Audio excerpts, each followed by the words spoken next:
I used to rent a small one-bedroom apartment in a quiet part of Minneapolis. It was on the second floor of an old brick building, the kind with creaky stairs and that faint smell of dust and history. I had just moved there after a rough breakup, thinking a fresh start in a new neighborhood would help. Rent was cheap, the place was decently clean, and most importantly, it felt private. The apartment's single window faced the street, and across from it was another three-story building. It wasn't a fancy area, just rows of old apartments, corner stores, and a laundromat. At night, the street was usually empty except for the occasional passing car. I liked that. It made me feel like I could disappear for a while. About a week after moving in, I started to notice something strange. One evening, I got home from work just past 10 p.m. I kicked off my shoes, heated some leftovers, and flopped onto the couch. Absent-mindedly, I glanced out my window, and that's when I saw it. Across the street, on the second floor of the building opposite mine, a curtain shifted. It wasn't the wind or a random movement. It was deliberate, like someone had just peeked out for a second before letting the fabric fall back into place. At first, I brushed it off. Maybe someone was curious about the new neighbor. Or maybe it was nothing at all. But the next night, it happened again. This time, I was in the middle of turning off my living room light when I caught the movement in my peripheral vision. The curtain on that same window slid back slightly, then closed. My stomach tightened. I couldn't see anyone behind the glass, just the faint outline of the room, dark and still. Over the next few days, the pattern became unmistakable. Every night, sometime after I got home, that curtain would move. Sometimes just a flicker, sometimes a slow parting, but never long enough for me to catch a face. I told myself it was nothing. Maybe I was being paranoid. But deep down, I knew that someone was watching me. One Friday night, I decided to test it. Instead of turning on my lights when I came home, I sat in the dark by my window, peering out at the building across the street. For 10 minutes, nothing. The curtains didn't move. The window stayed still. Then, just to see, I flicked on my lamp. Almost instantly, the curtain across the street slid back. Just a few inches, but enough to confirm what I already feared. Someone had been waiting, watching. My heart pounded as I ducked back out of sight, my breathing shallow. I sat there in the dark for nearly an hour, but the curtain never moved again that night. The next morning, I decided to ask around. I ran into the older woman who lived on my floor, a sweet lady named Marcy, and casually brought up the building across the street. "That place?" she said. "Mostly empty these days. Some of the apartments are being renovated." I asked her if she knew who lived in the second floor unit facing ours. She thought for a second, then shook her head. "Far as I know, no one's been in that unit for months." My stomach sank. I wanted to believe she was wrong, that maybe someone had just recently moved in. But that night, when I came home and saw the curtain twitch again the second I turned on my light, I felt a cold certainty settle in my chest. Whoever was there wasn't supposed to be. Things escalated the following week. I was coming home late, close to 1 a.m., after grabbing dinner with a friend. As I approached my apartment door, I noticed something stuck in the crack of the frame. At first, I thought it was a flyer or some piece of junk mail. But when I pulled it out, my hands started to shake. It was a single sheet of lined paper, crumpled and smudged.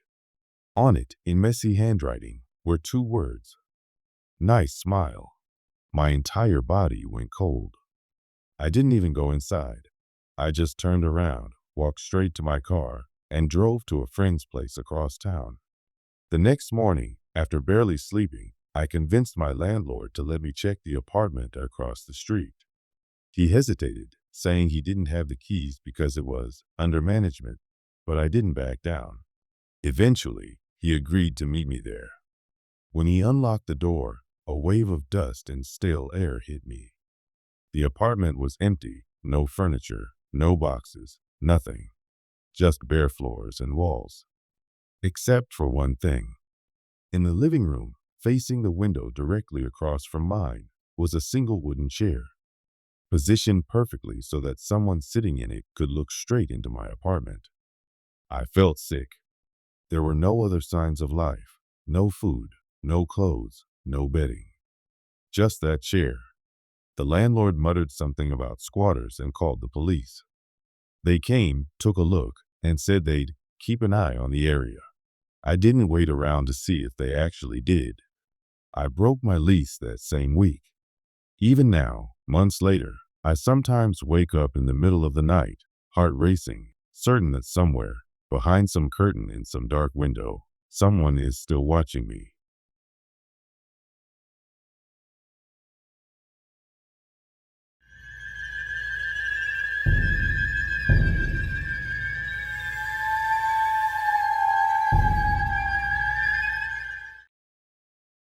When I was 16, my family moved to a small town in Kentucky.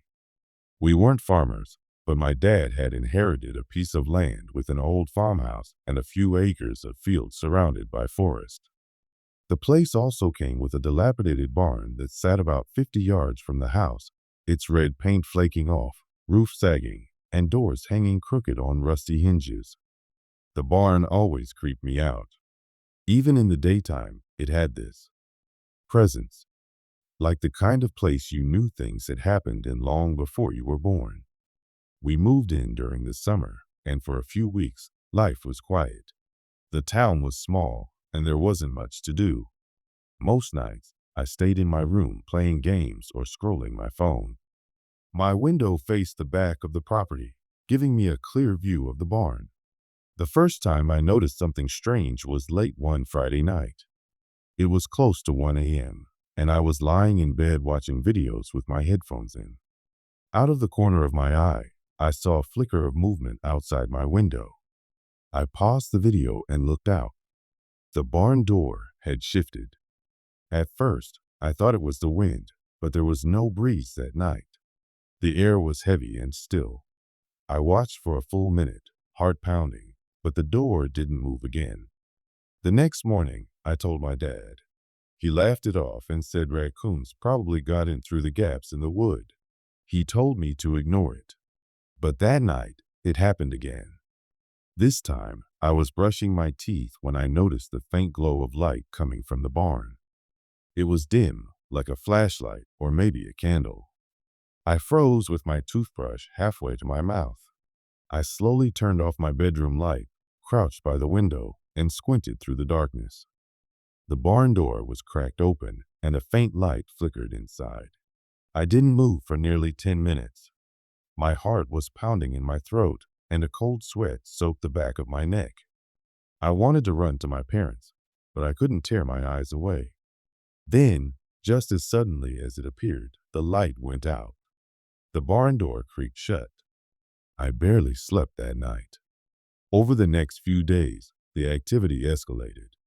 Sometimes I would wake up in the middle of the night and see the barn door slightly ajar. Other times, I thought I saw a silhouette moving inside, illuminated briefly by a beam of moonlight. One night, everything became terrifyingly clear. It was a humid August evening. I had stayed up late gaming and finally turned everything off around 2 a.m. As I slid under the covers, I instinctively glanced out the window. There was a person standing in the field. Not moving, not walking. Just standing perfectly still between my window and the barn, staring up at my room. I froze, my body going rigid, every instinct screaming at me to stay down and out of sight. My room was dark, but I didn't dare move. I couldn't even blink. After what felt like an eternity, the figure turned and slowly walked into the barn. I heard the creak of the door even through the closed window. That was the first time I woke my parents in a panic. My dad grabbed his shotgun, and we went out together with flashlights. I didn't want to, but I stayed close behind him. The barn was dead silent. When we pushed the doors open, the smell hit first, musty hay and something else. Something foul, like sweat and dirt. In the middle of the barn was a chair facing the house, and next to it on the ground was a small pile of items that didn't belong to us: an empty soda can, a lighter, and a single crumpled photograph of a family I didn't recognize. My dad swore under his breath and called the sheriff the next morning. They came out and inspected the barn. The deputy said it was probably a drifter or someone hiding out in abandoned properties. He promised to patrol the area for a while. We replaced the barn door with a heavy chain and padlock, and for a few nights, things were quiet. I let myself believe it was over.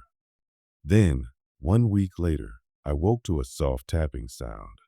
Tap, tap, tap. It was coming from my window. I sat up slowly, terrified. Through the glass, barely visible in the moonlight, was the same figure from before. A man, maybe in his late 40s or 50s, with messy hair and a thin, gaunt face. He was smiling. I couldn't scream. I couldn't move. He tapped the glass one more time, then raised his finger to his lips in a shut motion before disappearing into the night. We moved out 2 weeks later. The sheriff later told my dad that they'd found signs someone had been sleeping in the barn for months: food wrappers, cigarette butts, and more photos of random families, some with the faces scratched out. I still think about that smile. That silent, patient smile outside my window, like he had all the time in the world to watch.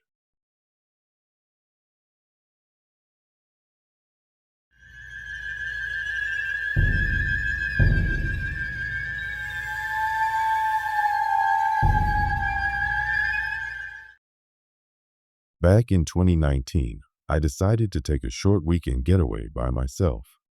I had been working long hours at my job in Nashville, and I was burnt out. A friend of mine recommended a small rental cabin deep in the Tennessee mountains. No Wi-Fi, no neighbors, just peace and quiet. I thought it sounded perfect. The cabin was tucked away in a patch of dense pine forest about 2 miles off a gravel road. The listing described it as a cozy rustic escape, and it lived up to that. It had a single bedroom, a tiny kitchen, and a porch that looked out over nothing but trees. The first day was relaxing. I made coffee, read a book on the porch, and listened to the wind moving through the pines. For the first time in months, I felt truly disconnected from everything. That night, as the sun went down, the forest became pitch black. I'd grown up in the city, so the total darkness felt alien. The only light came from the single porch bulb and the moon when it broke through the treetops. I went to bed around 11 p.m., lulled by the sound of crickets and the occasional rustle of leaves.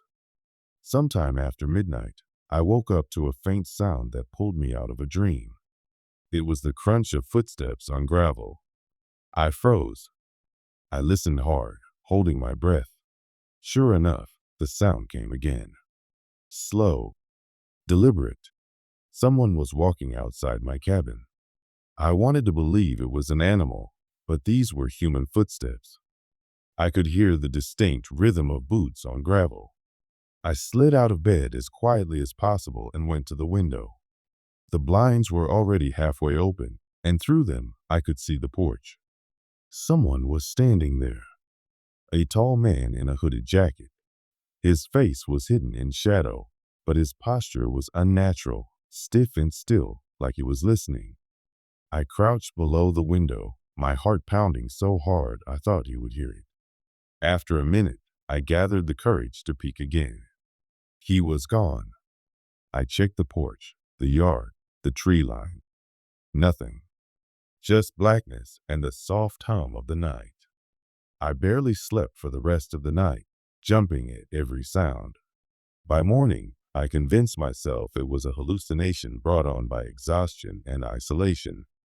The second night proved I was wrong. I'd spent the day hiking nearby trails, trying to shake the unease, but the feeling of being watched never left. By dusk, I'd locked all the doors and windows and double-checked every corner of the cabin.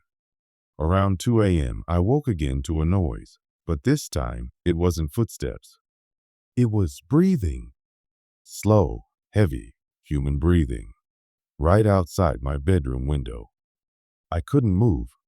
I couldn't even swallow.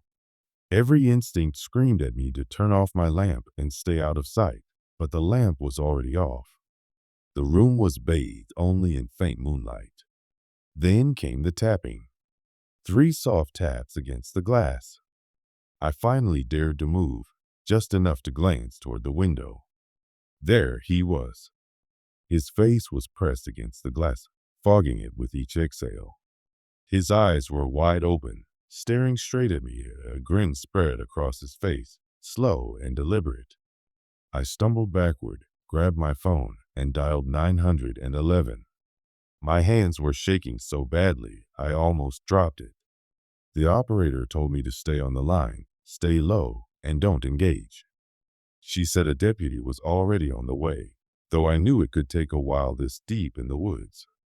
For the next 10 minutes, which felt like hours, I stayed crouched in the corner of the room, whispering updates to the operator. I told her he was still there. I could hear him breathing, sometimes tapping. Then, suddenly, silence. I peeked over the bed. The window was empty. I don't know if I've ever felt so relieved and terrified at the same time. When the deputy finally arrived, lights flashing through the trees, the man was gone. But the footprints were there, clear in the dirt around the cabin. They circled the building multiple times. The deputy said I wasn't the first to report something like this. There had been multiple complaints from other cabins in the area, people waking up to find someone watching them through the windows. They never caught him. I drove back to the city first thing the next morning and never returned to that cabin. Even now, years later, I'll sometimes wake up in the middle of the night and check my windows, half expecting to see that same fog glass and that grin staring back at me.